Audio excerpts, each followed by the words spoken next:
কাতারের উপর আক্রমণ মানেই যুক্তরাষ্ট্রের যুদ্ধ ঘোষণা, যার কারণে উপসাগরীয় দেশটির নিরাপত্তায় নামবে মার্কিন সামরিক বাহিনী। প্রেসিডেন্ট ট্রাম্পের এই ঘোষণার মাধ্যমে কি ইরানের জন্য আঞ্চলিক যুদ্ধের ঘণ্টা বাজল?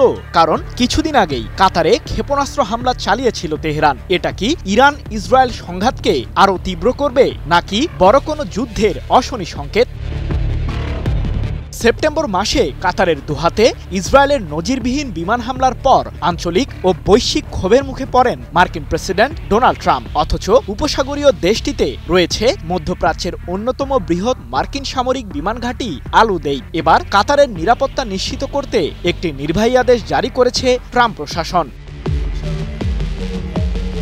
কাতারের ভূখণ্ড, সার্বভৌমত্ব বা গুরুত্বপূর্ণ স্থাপনাকে লক্ষ্য করে যে কোনো সশস্ত্র আক্রমণকে যুক্তরাষ্ট্রের শান্তি ও নিরাপত্তার জন্য হুমকি হিসেবে বিবেচনা করবে হোয়াইট হাউস। এমনটি জানিয়ে মার্কিন ওই নির্বাহী আদেশে বলা হয়েছে, কাতার শান্তি, স্থিতিশীলতা এবং সমৃদ্ধির লক্ষ্যে যুক্তরাষ্ট্রের এক অবিচল বন্ধু। আঞ্চলিক ও বৈশ্বিক বিভিন্ন সংঘাত মোকাবিলায় কাতার মধ্যস্থতায় ওয়াশিংটনকে সমর্থন করেই চলেছে। তাই দেশটির নিরাপত্তা ও আঞ্চলিক অখণ্ডতা রক্ষা করা যুক্তরাষ্ট্রের অন্যতম নীতি। সম্প্রতি এক প্রতিবেদনে বিষয়টি নিশ্চিত করেছে কাতার ভিত্তিক সংবাদ মাধ্যম আল জাজিরা। কিন্তু এই নির্বাহী আদেশের মাধ্যমে কি ইসরায়েলকেই বিপদে ফেলল যুক্তরাষ্ট্র?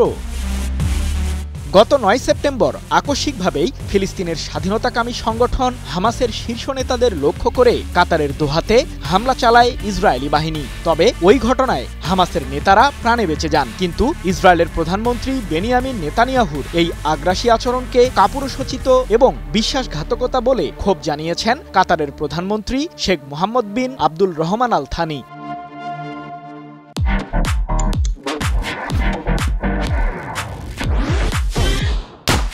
এমনকি ২৯ সেপ্টেম্বর হোয়াইট হাউসে ট্রাম্পের সাথে এক বৈঠকের ফাঁকে কাতারের প্রধানমন্ত্রীর কাছে ক্ষমাও চেয়েছেন নেতানিয়াহু। তবে কাতারকে রক্ষায় মার্কিন প্রেসিডেন্টের নির্বাহী আদেশে ইসরায়েলের কোনো ক্ষতি হবে কিনা সেটি সময়ই বলে দেবে।